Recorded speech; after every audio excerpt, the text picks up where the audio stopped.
Welcome to the Saturday unboxing video from Crimson Guitars in the UK. This is a weekly, obviously since I say the Saturday unboxing, a weekly unboxing or tool review video where I'm going to either open a new tool, which is always fun, or give you a review of something that we've got that I think that you might be interested in. And since last week I was at the Yandles woodworking show, the spring one. I've got a fair few things to play with that I think that you might enjoy looking at. And today I have got the... You can tell from the grin on my face that this is going to be a positive review. I picked up a Spokeshave, a rather special Spokeshave by the HNT Gordon Co. company. It's an Australian company. And in the UK at least it is, well, actually David Barron posts all over the world. So check out davidbarronfurniture.co.uk. He has, well, he is a phenomenal toolmaker in his own right. He does some amazing things here in the UK. He's not that far from us, actually. And he's also started to supply other people.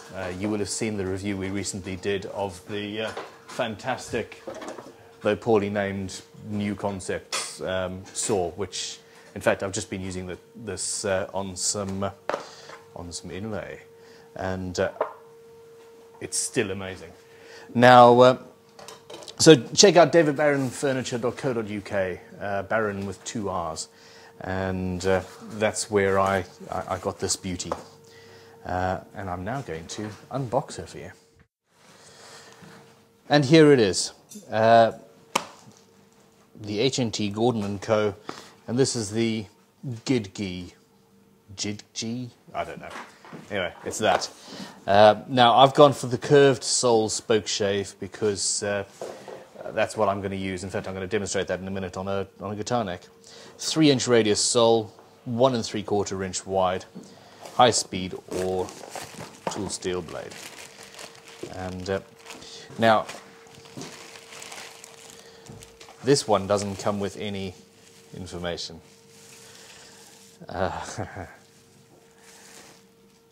Now, you've all seen the standard traditional Spokeshaves, and this is not that.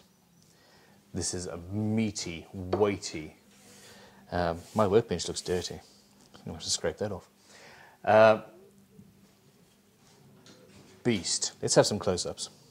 So it has a lovely solid rosewood squared off handle, or handles I suppose, and these are very squared, and they don't look like they should be comfortable. But having played with this a little bit at the show, it really is. Nice little logo stamp in there. These little pieces are inlaid on top of the brass, which I suppose is a design aesthetic, I suppose. But look at this. This is the one I was playing with at the show, so I already know how much I love it. That mouth. I've just been scraping binding, hence all the little residue. Look at how tight that mouth is. It's going to give us amazing finish. Okay. Now, very quickly, here is what we're up against. That beastie cost me £15 on eBay, and I've got various others. This one here looks like a wooden Spokeshave. It's actually cast iron, which is great. And I love all of these tools. And a Spokeshave can be amazing. Some might say that I have a slight problem with block planes. And they'd be right. Okay. Now, at first glance, these are knurled, but they're not really. They've got sort of a shot blast or beaten finish on them. It's quite interesting. It's an interesting idea. And that is an awesome idea. They've got the locking mechanism and chip breaker are made in one, and that is that's really clever. So you've got your, without the blade, sits in there. There doesn't seem to be much room here for the shavings to escape. Well, we'll see if that affects it or not. Hold on, look at the camera when you're talking. Here, there's not that much room. I would, for example, on David Barron's planes, he's got a very cool curve inside his handmade wooden planes that is interesting. And speaking of handmade planes, HNT Gordon also do wooden block planes and wooden and brass in a similar style, shoulder planes and all that. We don't tend to use that as much in guitar building. So nice little blade, could be thicker. These days we're starting to see much thicker blades on our tools, courtesy of Hock, etc. But frankly, with this really chunky chip breaker idea, I don't think we really need to. So let's put it back together again. This one I have been using, or at least I used for a very short period at the Yandles woodworking show. So let's. So the blade I know is sharp already. Whether they all come with sharp blades, I don't know. Now what I'm doing is I've got the blade flat on the wood, on the bench underneath, and that means that that's actually roughly set up already. You could, well, frankly, that's actually going to be there, taking a fairly deep cut. Now the reason why I'm doing this review today is because I've got a guitar that I'm working on, and I really want to carve this neck with this tool. So let's see how she does. First of all, I've got some waste on the back of the headstock. Now I'm going to need to adjust this. So here is fine tools from the guitar's fretting hammer. But I'm really excited about this.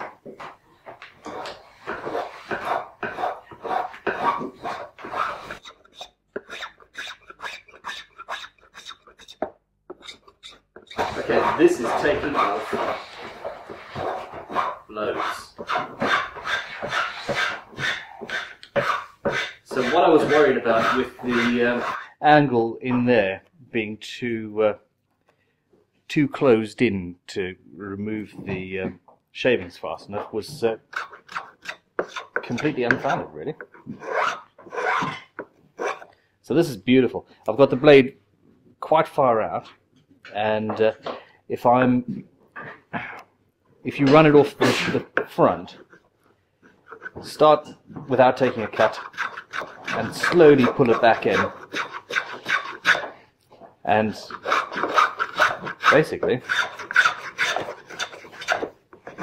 you can adjust the depth of cut you're taking. Now with the flat one, well, it's a Spokeshave. It is a Spokeshave, and you know how to use a Spokeshave, I'm sure.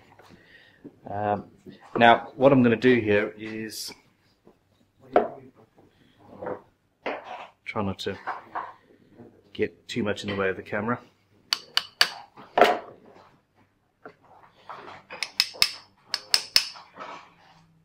There we go, just pull the blade out a little bit. I tend to check these things with my fingers. Now I've never done this on this tool. It actually looks to me like if you strike it there. There we go. I think I've gone a little bit too far now.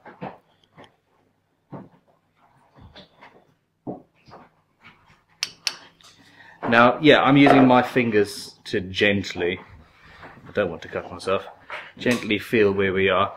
Other people sight down and they look and see what it's doing. Let's experiment.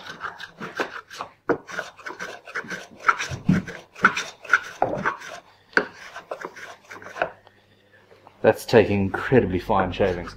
Now, I'm not sure if David Barron sharpened this himself, or if they all come ready to use. But this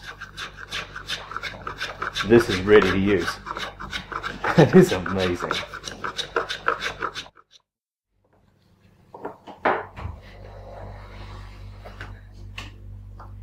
Let's see.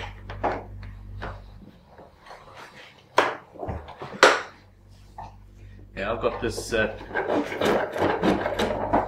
a very, very, very coarse cut.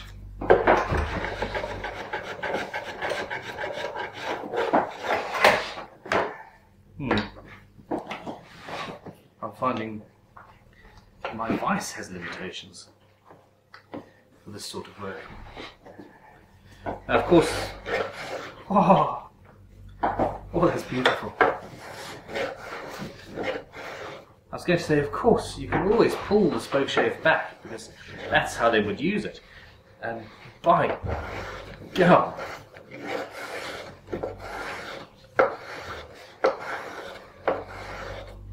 that is taking large shavings and is ergonomically beautiful.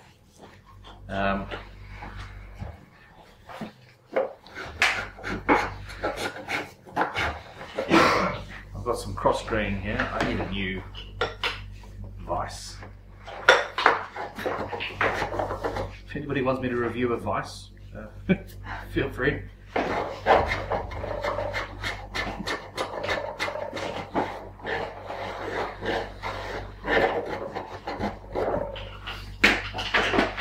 Let's have a look at one side.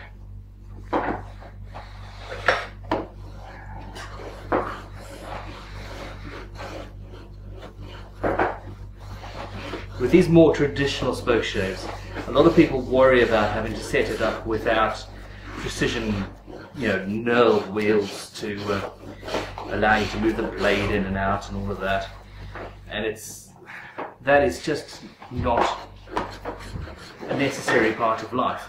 A couple of taps with a hammer, and you're sorted. Now, I am taking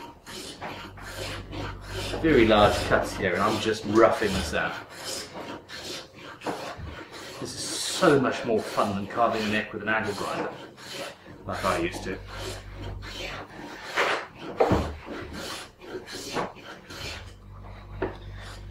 Now, did you see that? My thumb on this hand, without even thinking, I've put on the top one that's in the way. That's an even thicker cut. Sorry. But because that's so thick and at the same level as the blade, with a lot of work you're going to find yourself, Prentice is dropping stuff, you're going to find yourself holding it on the top rather than like you would with a traditional Spokeshave, which has got almost room for your hand. So you can go like that. Almost. So that might be, you're going to have to change the way you work a little bit. But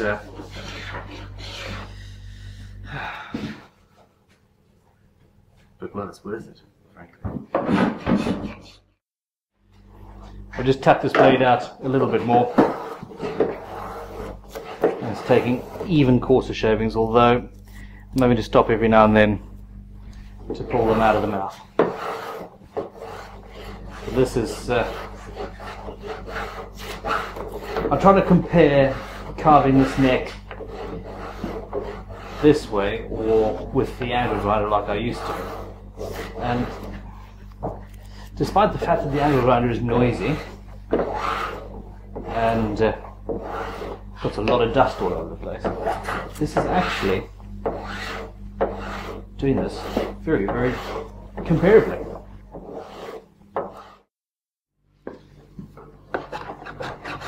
So we're at the roughed out stage.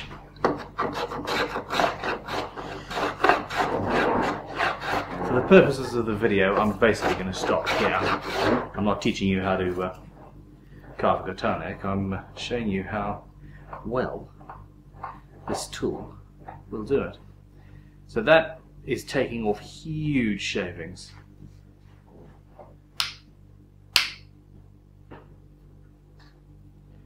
And come on, get out of there.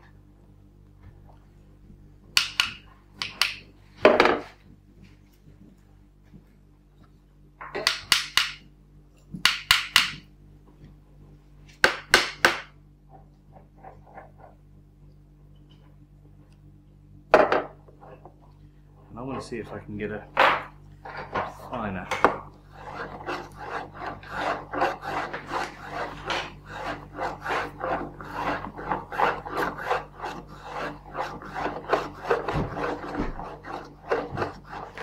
That's that. I mean, that is taking minuscule cuts. The curved base is helping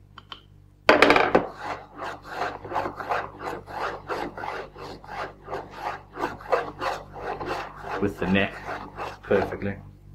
Yeah, that's incredibly fine shavings. Suffice it to say, I could not be happier with this tool. I'm assuming that the blade is good quality steel and will stay sharp for a nice long time. There's no excuse if it doesn't, but yeah, I fully assume it will. And you can go from rough carve to final finish. At one point when I was roughing this off, I was getting full width shavings off the back of this neck, and I'm now getting something. You know, I could go to 180 grit or 240 grit paper and just use that to finish the carve. Except where I need rasps in these corners, but what can you do? So, I heartily recommend this tool. They're about 80 odd pounds, which for a premium Spokeshave, handmade and to this level, frankly, is a steal. And if you don't use Spokeshaves to carve necks, you should, even if you can't justify one of these beautiful tools. In the end, nothing beats a good quality tool, but even if it is not something at this level, you can make a standard Spokeshave work very, very well. And I'm very, very, very, very fortunate that I get to work with such amazing tools. Thank you for watching. Don't forget to subscribe. Please don't forget to check out davidbarronfurniture.co.uk. Oh crikey, I'm sure it's .co.uk. Check out, Google David Barron Furniture. He's the gentleman that gave this one to me to make this video. He's also got a YouTube channel of his own, which I will link to in the comments. Thanks for watching and have an awesome day. Goodbye.